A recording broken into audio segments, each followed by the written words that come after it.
commencement de cette histoire, il n'y avait pas de faute, il n'y avait pas non plus de leçon, il y avait seulement la vie telle qu'elle se maintient, par le souffle, par la faim, par la chaleur cherchée, par la fatigue acceptée.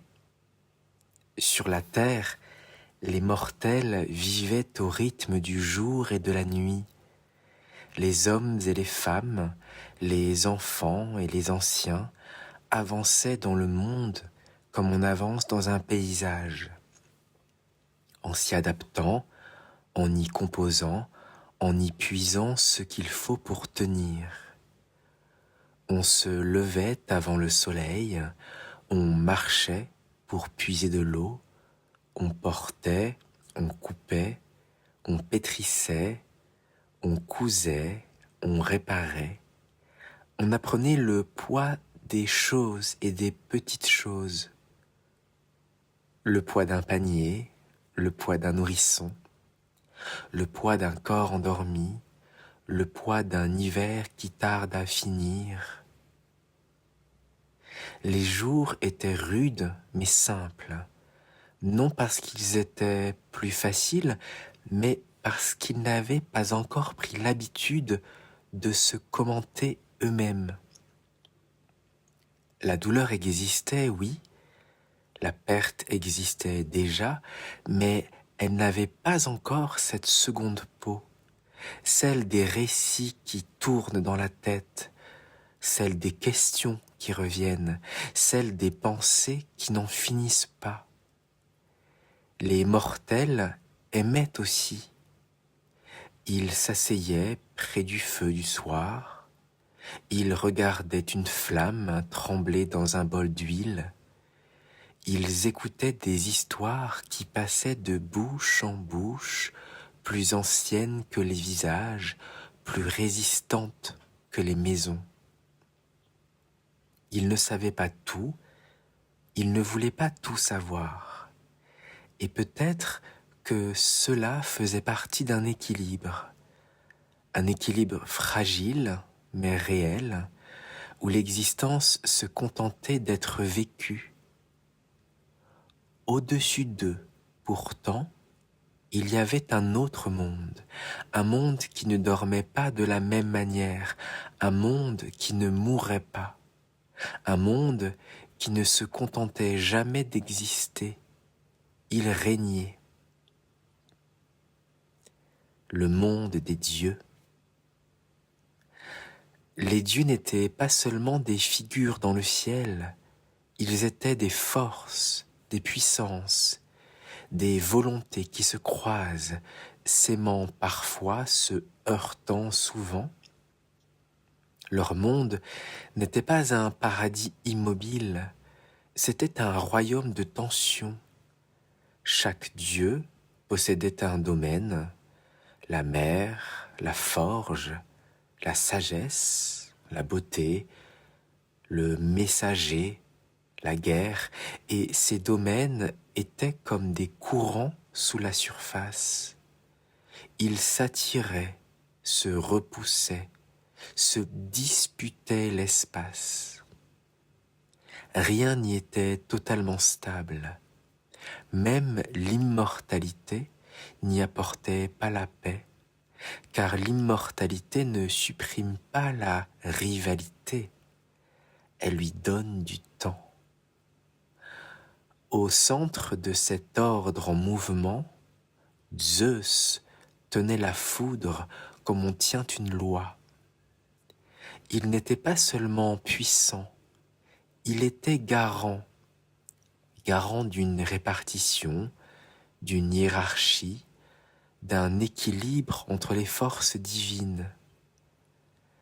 Être roi des dieux, ce n'est pas seulement commander, c'est empêcher que le monde se défasse. C'est maintenir la forme du réel, comme on maintient une voûte avec des pierres qui poussent dans des directions opposées. Et le monde des mortels, en dessous, n'était pas séparé du monde divin. il en était le prolongement, un champ d'écho, un terrain où les décisions des dieux se déposaient en conséquence. Les dieux ne gouvernaient pas comme des rois humains, pas par des lois écrites ou des armées visibles, ils gouvernaient par l'invisible, par les signes, par les vents qui tournent, par les saisons qui reviennent et s'obstinent inlassablement, par la fécondité qui vient ou qui se retire, par la chance qui se pose sur une maison et l'abandon qui la traverse parfois. Il gouvernait aussi par les limites, ce que les mortels peuvent faire, ce qu'ils sont interdits de faire. Il gouvernait par l'écart entre le souhait et l'accomplissement, entre le désir et la réalité. Et surtout, il gouvernait par une séparation fondamentale. Les dieux possèdent la puissance et les mortels font l'expérience du temps, car les mortels, eux, passent. Ils naissent, ils grandissent, ils se fatiguent, ils disparaissent, et dans ce passage, quelque chose d'étrange devient possible, l'invention, la transmission, la mémoire. Les dieux regardaient cela de haut, avec une distance, mais aussi avec une vigilance, car une chose qui passe peut apprendre, et une chose qui apprend peut un jour se tenir autrement face au monde. C'est ici que commence Prométhée. Prométhée n'est pas un dieu comme les autres.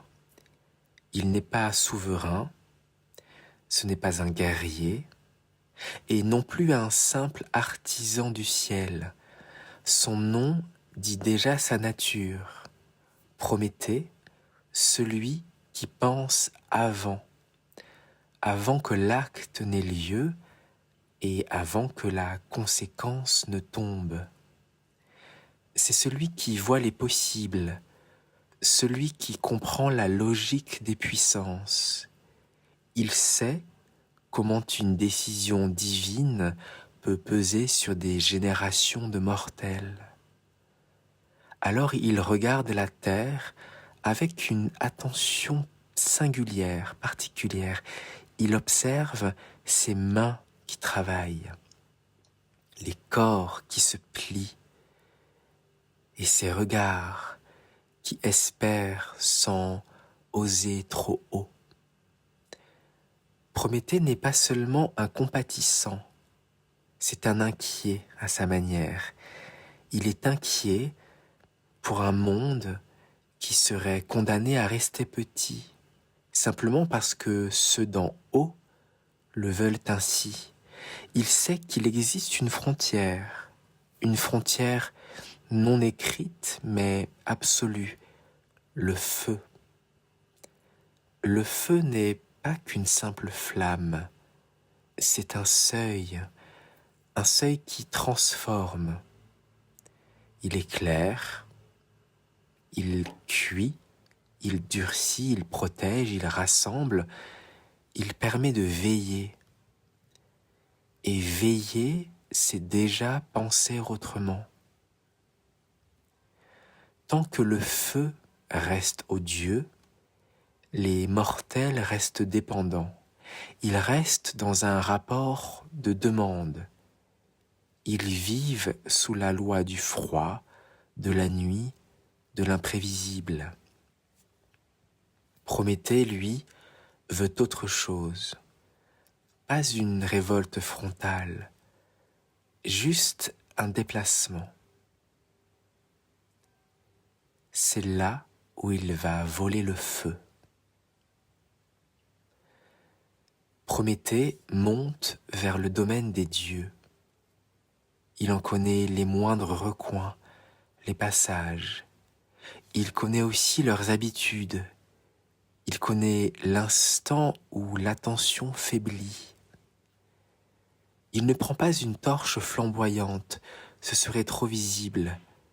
Il prend une braise, quelque chose de petit, quelque chose qui peut se cacher, comme une étincelle transportable, un cœur de feu assez discret pour voyager dans le creux d'un roseau.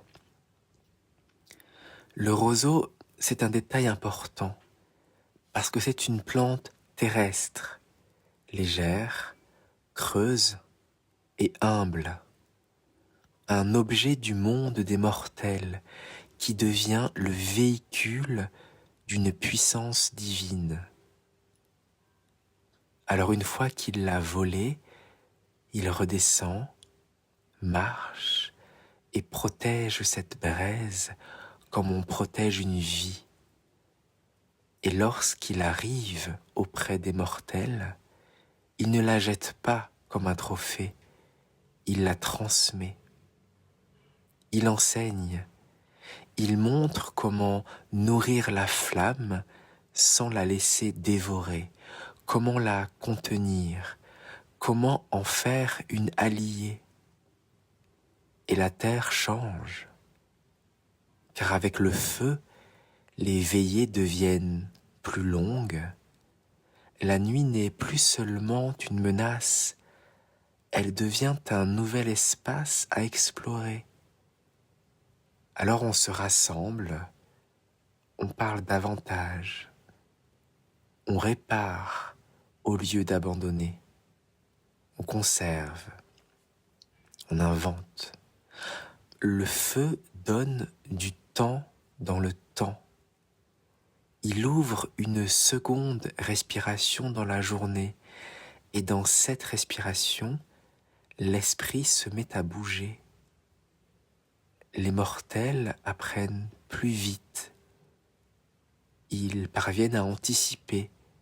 Ils comparent, ils se souviennent, ils regardent les choses non seulement pour ce qu'elles sont, mais pour ce qu'elles pourraient devenir. Et c'est cela le vrai basculement. Ce n'est pas la chaleur, mais c'est le monde des possibles qui s'ouvre largement. Une humanité de femmes et d'hommes ensemble qui commence à ne plus subir entièrement le monde, mais qui commence à le transformer. Zeus n'est pas aveugle, et surtout Zeus n'est pas seulement un être colérique. Il est celui qui maintient l'équilibre entre les puissances. Quand il voit ce que Prométhée a fait, il ne voit pas seulement la désobéissance, mais il perçoit un déplacement du réel. Il voit que le feu donné à la terre n'est pas une simple faveur, mais qu'il est en réalité un levier. Si les mortels apprennent, s'ils s'organisent, s'ils s'éclairent la nuit, alors ils se rapprochent d'une autonomie. Et l'autonomie pour Zeus n'est pas un crime moral, mais c'est un risque cosmique. Car si les mortels n'ont plus besoin des dieux, alors l'ordre divin perd son ancrage. Alors les prières se raréfient, les offrandes se taisent, les limites deviennent tout à coup discutables. Zeus ressent quelque chose de rare, non pas une blessure d'orgueil, mais une inquiétude d'architecte, comme si une pierre essentielle venait d'être déplacée dans une voûte.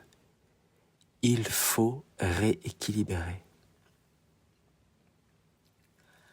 Alors oui, Zeus pourrait frapper, Il pourrait reprendre le feu, il pourrait écraser la terre sous une punition immédiate, mais il comprend que ce serait une réponse grossière, une réponse qui casserait tout. Et casser le monde, c'est ne plus rien avoir sur quoi exercer son pouvoir.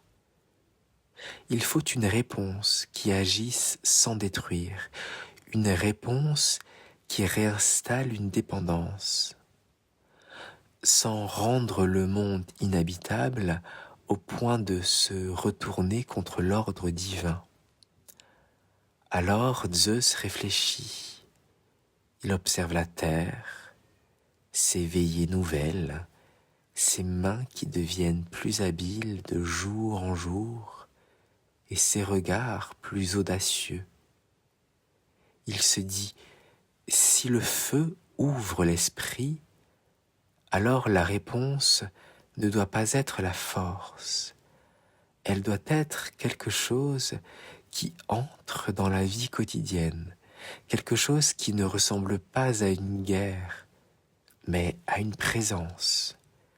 Zeus cherche un geste subtil, un geste qui ne s'impose pas de l'extérieur, mais qui s'insinue dans la condition mortelle, un geste qui ajoute au monde une profondeur irréversible. Et peu à peu, l'idée se forme, non comme un éclair, plutôt comme une décision qui mûrit, comme un poids qui se place dans une main. Créer un être qui sera offert, un être qui sera désiré, un être accueilli sans comprendre. Et à travers cet être, faire passer dans le monde ce qui y était retenu. Alors seulement le nom apparaît dans la pensée de Zeus.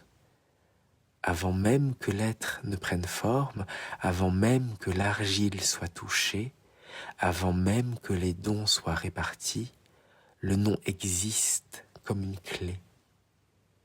Pandore, celle qui reçoit tous les dons, ou celle qui les porte, celle qui vient avec tout. Ce nom n'est pas tendre, il est total. Il contient une idée, que rien, désormais, ne viendra seul, que toute grâce aura son envers, que tout cadeau déplacera quelque chose. Et avec le nom, une autre image naît dans l'esprit de Zeus, un récipient. Pas une boîte encore, pas dans ce point-ci comme un objet familier et concret, plutôt un contenant, un dépôt. Il n'est pas encore dans les mains de Pandore, car elle-même n'est pas encore façonnée. Mais dans l'intention de Zeus, le récipient fait déjà partie de l'équation.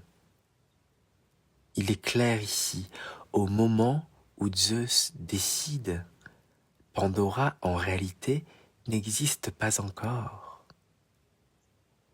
Elle n'est pas conçue dans l'argile encore, elle n'a reçu aucun don, mais son nom est posé, et ce récipient est pensé avec elle, comme un second cœur. Zeus ne dit pas tout haut ce qu'il prépare, car dans le monde des dieux, les décisions les plus puissantes ne se crient pas, elles se déposent. Et sur la terre, les mortels continuent de travailler, d'aimer, de vivre, de veiller près du feu, sans savoir qu'au-dessus d'eux, dans une pensée divine, quelque chose vient d'être enclenché, quelque chose qui ne pourra pas être défait. Dans les cieux, la décision est prise, et pourtant rien ne se précipite, car dans le monde des dieux, ce sont souvent les décisions les plus lourdes qui avancent le plus lentement. Les espaces changent subtilement. On ne veille plus, on n'attend plus. Quelque chose appelle la matière. L'Olympe ne se présente pas ici comme un sommet éclatant, mais comme une profondeur, un lieu intérieur au monde où les intentions prennent du poids avant de devenir réalité.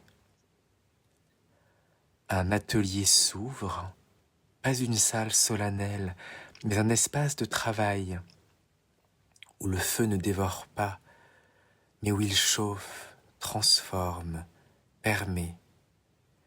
Zeus est là, il observe sans hâte, il sait ce qu'il s'apprête à faire et que ce qu'il s'apprête à faire ne pourra plus être repris. Il se tourne vers Héphaïstos.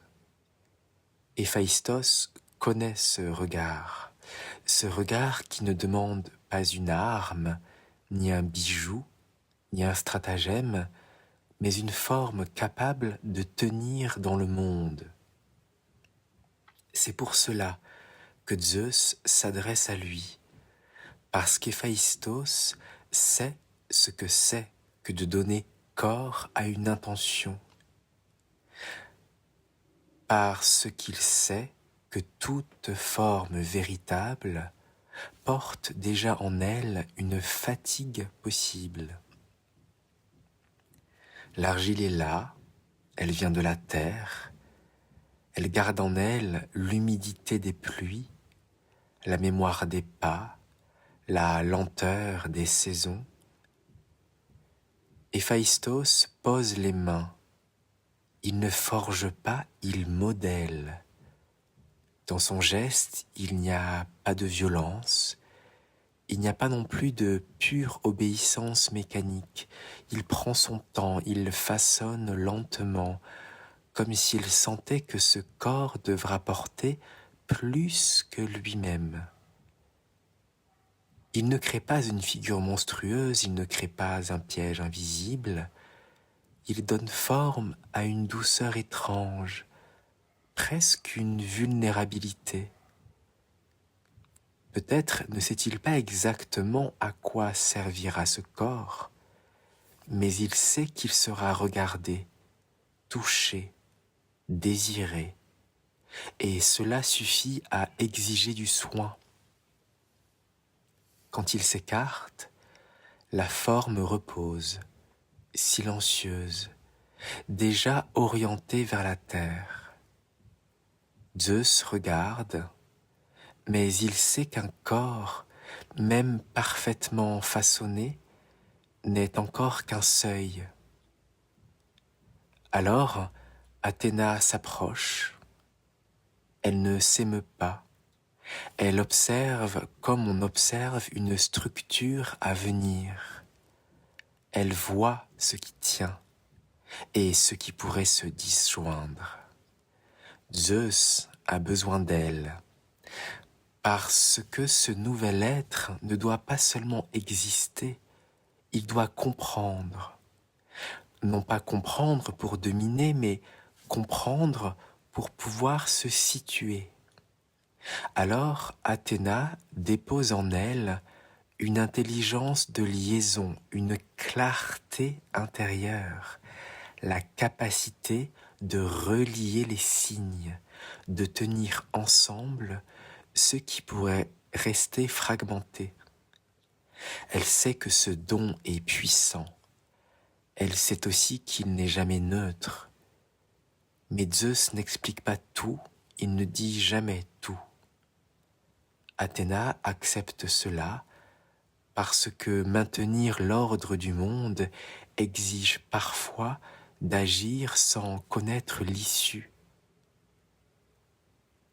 Aphrodite s'avance ensuite, et avec elle, quelque chose se déplace dans l'air, une chaleur douce, une gravité subtile. Zeus a besoin d'elle pour une raison simple. Ce corps devra entrer dans la vie des mortels. Et pour y entrer, il lui faudra être accueilli. Aphrodite ne donne pas un sort, elle ne calcule pas, mais elle dépose une force ancienne, la force qui attire, la force qui ouvre, la force qui met en mouvement sans expliquer. Elle sait que le désir peut bouleverser. Elle sait aussi qu'il est une puissance du vivant, ni bonne ni mauvaise, mais irrépressible. Elle ne cherche pas à comprendre le plan, elle reste fidèle à ce qu'elle est. Et c'est peut-être cela qui, au fond, rend son don si dangereux. Il est simplement vrai. Puis c'est au tour d'Hermès. Il ne s'attarde pas, il n'aime pas les lieux fixes. Il laisse la parole, une parole mobile, une parole capable de dire et d'entendre, une parole qui perçoit ce qui se cache derrière les mots. Avec elle, il laisse aussi l'instabilité, la possibilité du détour, du malentendu, de l'inattendu. Hermès sait peut-être que cette parole ne sera jamais entièrement contrôlable, mais il est le Dieu des passages, pas celui des garanties. Quand toutes et tous se retirent, la forme est là. Elle a un corps façonné pour durer, une intelligence capable de relier finement, une puissance d'attraction et une parole vivante. Elle a reçu presque tout. Et pourtant, au centre, quelque chose manque. Personne ne lui donne un passé. Personne ne lui offre un récit intérieur. Personne ne lui explique pourquoi elle existe. Elle est pleine de dons, mais vide d'origine. Une présence admirablement équipée, mais sans mémoire, sans passé, sans épaisseur. Zeus regarde ce vide, il le contemple calmement, lentement, longuement. Ce n'est pas un oubli, c'est un choix. Car ce qu'il prépare ne peut advenir que par un être qui avance sans savoir, qui découvre sans cadre, qui regarde le monde sans mode d'emploi. Alors le nom circule dans sa pensée,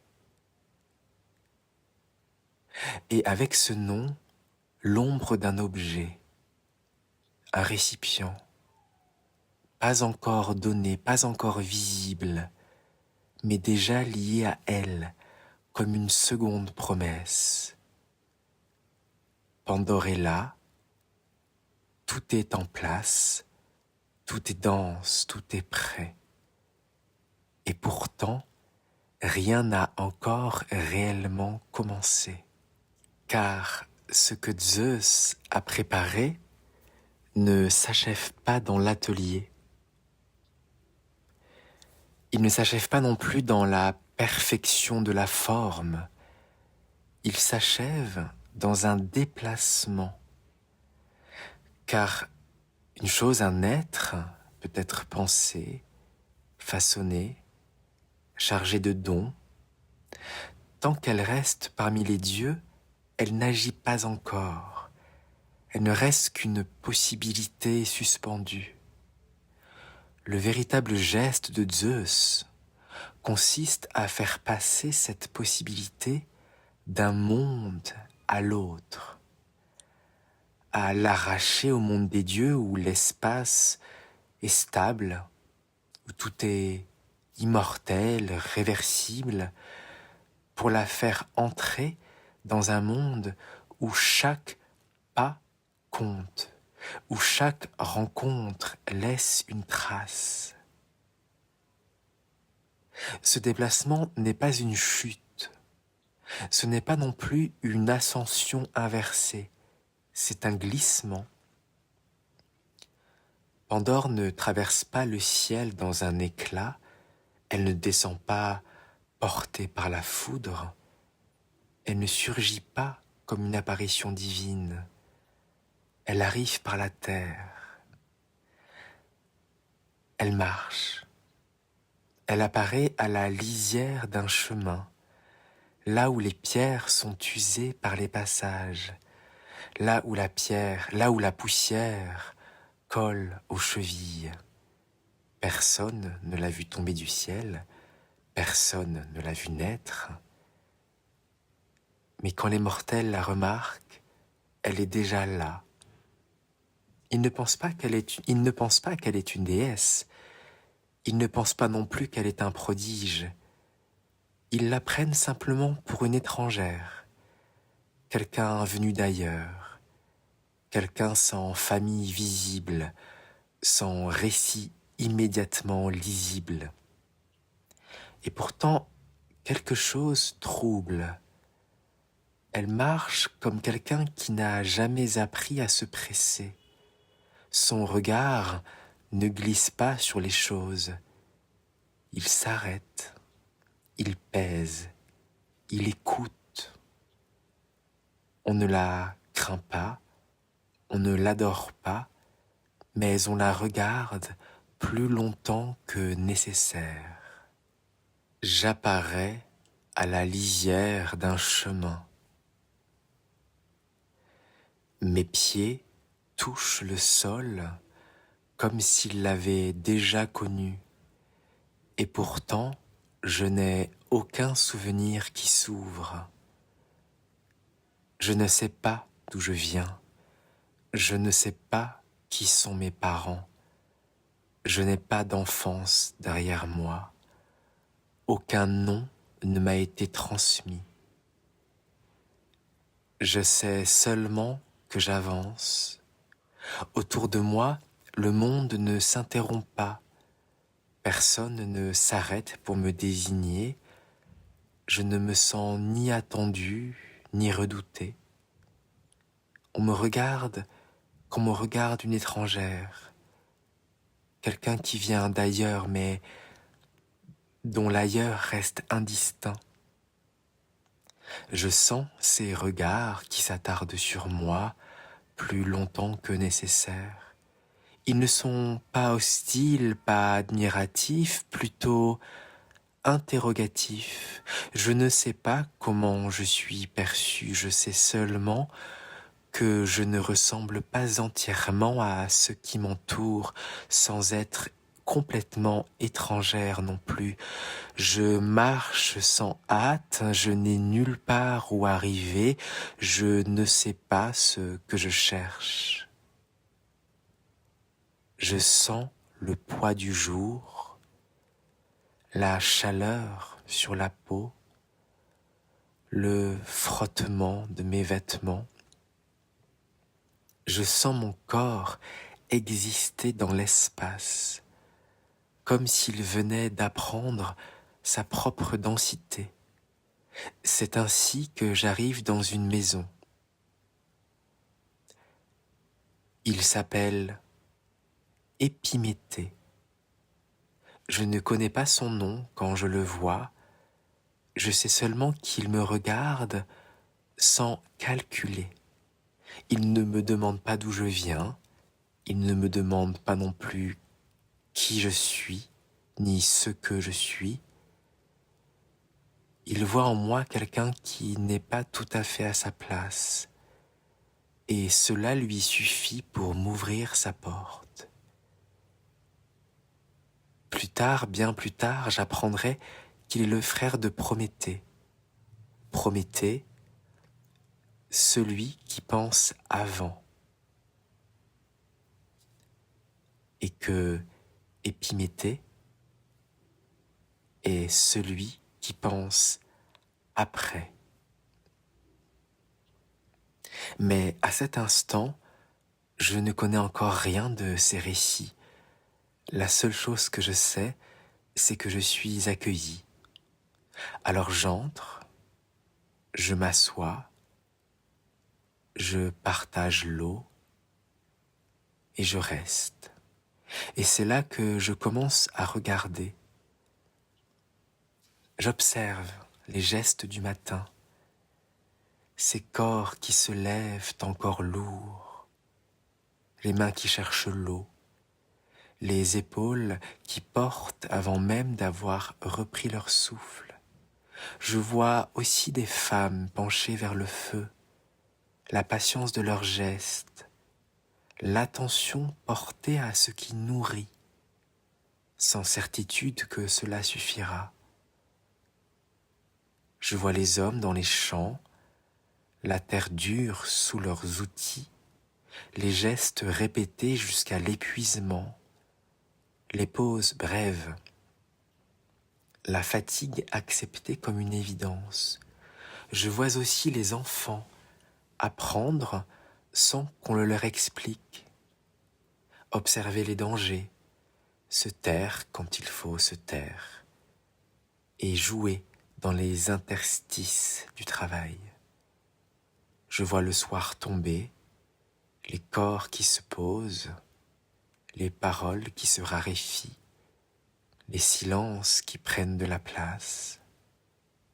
Je vois aussi les gestes d'attention, une main posée sur un dos, un regard qui soutient, une couverture tirée sur un autre corps.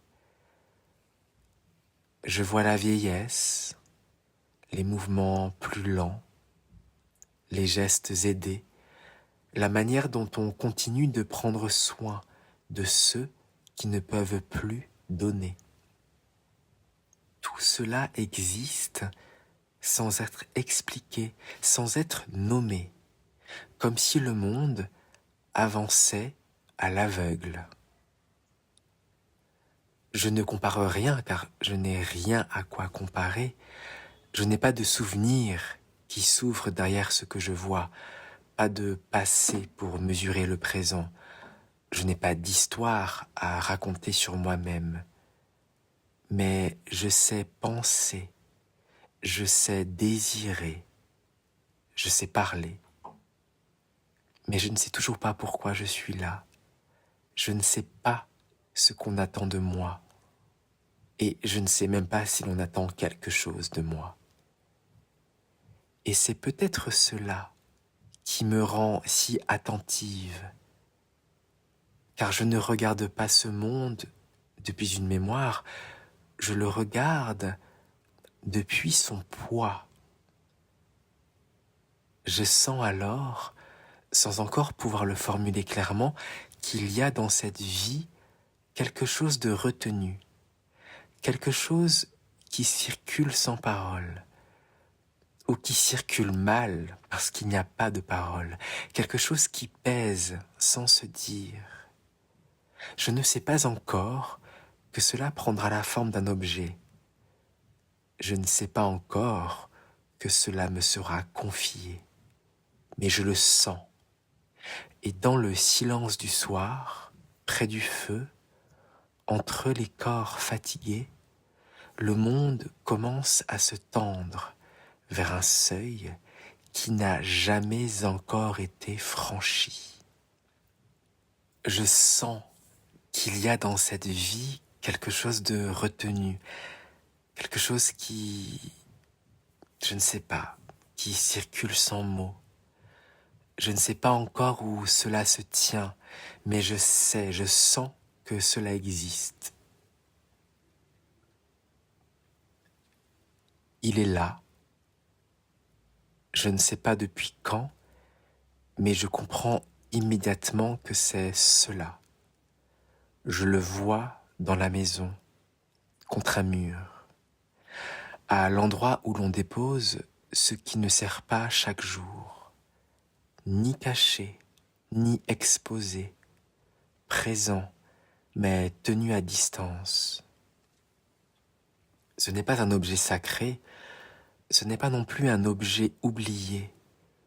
Il fait partie de l'équilibre de la maison, comme certaines choses dont on ne parle pas, mais qu'on déplace avec précaution. Je m'en approche lentement, il tient dans mes mains, mais son poids me surprend. Pas un poids de matière, plutôt une densité, comme si ce qu'il contient pesait déjà avant d'être ouvert. La matière est étrange, ni tout à fait bois, ni tout à fait pierre. La surface est lisse par endroits, rugueuse ailleurs, comme si plusieurs temps s'y étaient déposés. Il n'y a ni décor, aucun signe, aucune inscription, pas de serrure visible, seulement une ligne fine, presque invisible, qui indique qu'il peut s'ouvrir. Je ne ressens aucun désir immédiat. Je sens une gravité, comme si tout ce que j'ai vu depuis mon arrivée s'était rassemblé ici. Alors je reste là, immobile, le regard posé plus longtemps qu'il ne faudrait. C'est alors qu'Épiméthée me parle. Il ne s'approche pas, il ne hausse pas la voix, il ne cherche pas à m'impressionner. En fait, il ne me parle pas. Il parle, il délivre un message. Il dit simplement, comme on répète une chose apprise sans l'avoir comprise. Ce n'est pas quelque chose qu'il faut ouvrir. Il s'arrête là. Il ne dit pas pourquoi, il ne dit pas ce que cela contient, il ne dit pas ce qui arriverait si je le faisais. Sa voix n'est pas dure, pas plus qu'inquiète, elle est neutre, presque fatiguée. Je comprends qu'il ne parle pas depuis un savoir, il parle depuis une transmission. Plus tard, bien plus tard, je saurai que cette phrase ne vient pas de lui. Elle vient de plus loin, elle vient de Prométhée, son frère, celui qui pense avant, celui qui a défié Zeus en donnant le feu aux mortels. Prométhée savait que Zeus n'offre jamais sans calcul. Il savait aussi qu'il n'était pas possible de toujours comprendre le calcul. Cela lui a appris à se méfier de ce qui vient des dieux sans explication. Épiméthée, fidèle à ce qu'il est, n'a pas cherché plus loin. Il a gardé, il a vécu avec, il a laissé l'objet à sa place, comme on laisse certaines questions en suspens pour que la vie continue. Et maintenant, cette phrase arrive jusqu'à moi. Je n'y réponds pas. Ce qui me trouble, ce n'est pas l'interdit, c'est l'absence de sens. On me confie quelque chose sans m'en confier la raison. On attend de moi que je porte, que je garde, que je n'ouvre pas sans me dire pourquoi. Alors je repense à ce que j'ai vu, au corps fatigué qui continue de se plaindre, qui continue sans se plaindre, aux gestes répétés qui n'ont pas de mots, aux douleurs qui restent contenues pour que le monde ne se défasse pas. Je comprends que ce récipient n'est pas un piège. Il a été déposé là. Il est lui-même un dépôt. Il contient ce que le monde supporte, à condition que cela reste fermé. Et je comprends aussi ceci, sans que personne ne me l'ait dit. Ne pas ouvrir n'est pas un geste neutre. Ne pas ouvrir, c'est en réalité consentir à ce que ce poids que j'ai vu jour après jour, dans les regards, sur les épaules, dans les gestes, que ce poids-là reste sans parole. Je ne suis pas tenté, je ne suis pas poussé, je suis placé devant une responsabilité qui n'a jamais été nommée comme telle. Je sens le poids du récipient dans mes mains. Je sens qu'il est désormais lié à moi, non parce que je l'ai choisi, mais parce que je suis celle qui a vu. Et dans le silence de la maison, je comprends que le monde ne m'a pas confié un secret, mais un passage. Je n'ouvre pas le récipient par impatience. Je n'ouvre pas parce que je veux savoir ce qui est caché. Je n'ouvre pas non plus pour défier qui que ce soit. Je prends le temps d'abord de vivre avec sa présence. Pendant plusieurs jours, il reste là, dans la maison, toujours posé contre le mur. Je passe devant lui le matin, quand les corps se lèvent encore lourds de sommeil, et je le vois le soir, quand la fatigue à nouveau se dépose dans les corps. Je ne le touche pas, mais je sens qu'il agit déjà.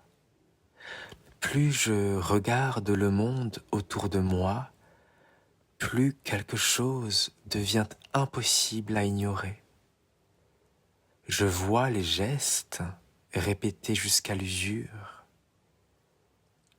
les mains qui travaillent sans relâche, les dos qui se courbent sans plainte. Jour après jour, je vois les silences qui entourent la douleur comme une protection fragile. Et chaque jour, le récipient devient plus lourd. Pas parce qu'il change, mais parce que mon regard ne peut plus détourner le sien. Au bout de quelques jours, je me souviens très clairement de ce moment. Je ressens une fatigue qui n'est pas seulement la mienne, une fatigue ancienne, transmise, partagée, comme si, en l'espace d'un instant, je portais le poids de toutes et tous. Ce n'est pas une colère qui me pousse, ce n'est pas une révolte, c'est une évidence lente. Si je laisse cela fermer, je participe moi aussi à ce silence. Je n'ai pas conscience de qui je suis, car je ne sais pas d'où je viens. Je ne connais pas mon rôle. Mais je sais une chose, je suis celle qui voit et celle qui ne peut plus faire comme si elle n'avait pas vu. Je suis à l'endroit précis où quelque chose doit passer, doit se passer. Alors je m'approche, je pose les mains sur le récipient, je reconnais la ligne fine qui indique qu'il peut s'ouvrir. Je sens une résistance comme si le monde retenait encore son souffle. Je pense une dernière fois à la vie telle qu'elle est, aux corps qui tiennent, au silence qui protège et étouffe à la fois. Et j'ouvre. Rien ne se déchaîne, il n'y a pas de fracas, pas de tempête, pas de panique.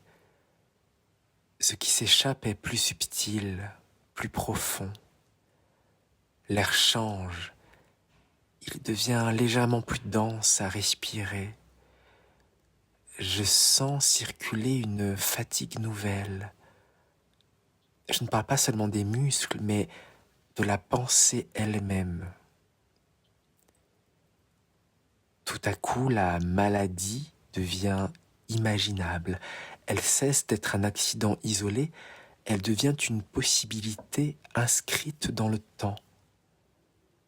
La perte aussi trouve un visage, le deuil prend place avant même la mort, dans cette capacité nouvelle à prévoir une souffrance de ce qui n'est pas encore arrivé. En réalité, ce qui sort ne détruit pas la vie, cela la rend visible. Je vois les regards changer, je vois la conscience apparaître là où il n'y avait que l'habitude. Je sens que le temps peut devenir autre chose, non plus seulement quelque chose qui passe et nous glisse entre les doigts, mais une chose qui compte, une chose qui inquiète, une chose qui oblige à transmettre. Alors je ne détourne pas les yeux, je reste. Et quand je me tourne de nouveau vers le récipient, je m'attends à le voir vide, mais quelque chose demeure. Au fond, il reste une présence. Elle ne brille pas, elle ne promet rien, elle ne cherche pas à sortir, elle tient. Je comprends alors que ce qui reste n'a pas été oublié, cela a été retenu. Ce n'est pas un remède, ni une consolation, c'est une capacité. La capacité de se lever le matin en sachant que la fatigue reviendra. La capacité d'aimer en sachant qu'on le perdra. La capacité de dire sans que le monde s'effondre. Grâce à cela, la lucidité ne mène pas à la paralysie et la conscience ne détruit pas le lien. Je sens cette force en moi. Elle ne m'apaise pas, mais elle me tient. Je repose le récipient. Il a accompli ce qu'il devait. Le monde est désormais plus dur, mais il est aussi plus vrai. Et moi je reste, et les dieux se taisent. Ils ne me punissent pas. Ils se retirent, comme si ce qui devait être accompli a été accompli. Les humains parlent, ils parlent de mon geste, ils le simplifient beaucoup. Ils font de moi une origine commode de leurs mots et de leurs mots. Ils parlent à ma place, mais je suis là. Mais je ne suis plus écouté. Je comprends alors que ma solitude n'est pas d'être seul, mais d'être transformé en récit. Pourtant je sais ce que j'ai fait. Je n'ai pas détruit le monde, je l'ai rendu pensable. Je n'ai pas apporté le mal, j'ai permis qu'il soit nommé. Et c'est peut-être cela au fond, mon véritable mythe. Non pas une faute, mais le moment où le monde a appris à se regarder sans détour. Et malgré cela, à continuer. J'ai aussi permis à cette capacité de se répandre dans le monde, cette capacité à rêver le lendemain, c'est l'espoir. Quand cela arrive, les dieux ne parlent pas tout de suite. Il n'y a pas de cri dans l'Olympe, pas de colère qui éclate, pas de foudre lancée vers la terre. Il y a d'abord un silence différent de ceux qu'ils connaissent, un silence de reconnaissance. Zeus sait. Il n'a pas besoin de regarder longtemps. Il sent dans l'ordre du monde que quelque chose s'est déplacé. Ce qu'il avait jusqu'alors contenu ne l'est plus, non parce qu'un piège a échoué, mais parce qu'un être a vu juste. Il ne se sent pas trahi, il se sent dépassé, car ce qui vient de se produire n'est pas une désobéissance, mais l'aboutissement exact de ce qu'il avait mis en place. Il avait voulu rééquilibrer, il a ouvert plus grand que ce qu'il imaginait. Héphaïstos détourne le regard, il reconnaît le poids de ce qu'il a façonné, il comprend que le corps qu'il a modelé n'est pas un contenant, mais un passage. Il ne regrette pas son geste, mais il sait désormais qu'aucune forme ne peut rester neutre lorsqu'elle est donnée au monde des mortels. Athéna reste immobile. Elle perçoit immédiatement que l'intelligence qu'elle a transmise a trouvé sa pleine mesure. Non pas une intelligence qui ordonne, mais une intelligence qui relie. Elle comprend que le monde des humains vient d'entrer dans une nouvelle ère, où penser devient une nécessité. Aphrodite sent le trouble circuler. Le désir qu'elle a déposé ne s'est pas dissipé. Il a changé de nature. Il est désormais lié à la fragilité, au temps. Aimer ne sera plus jamais innocent, mais peut-être plus profond. Hermès sourit à peine. Il reconnaît là le moment où la parole devient dangereuse et indispensable à la fois. Le monde vient d'entrer dans l'âge du récit, des versions, des interprétations. Il sait déjà que Pandore sera racontée autrement qu'elle n'a vécu, et c'est peut-être cela qui l'inquiète le plus. Les dieux ne se concertent pas longtemps, ils comprennent que ce qui a été ouvert ne peut plus être refermé sans détruire ce qui vient de naître. Alors, ils font ce que font les dieux lorsqu'ils reconnaissent une limite. Ils se retirent par lucidité.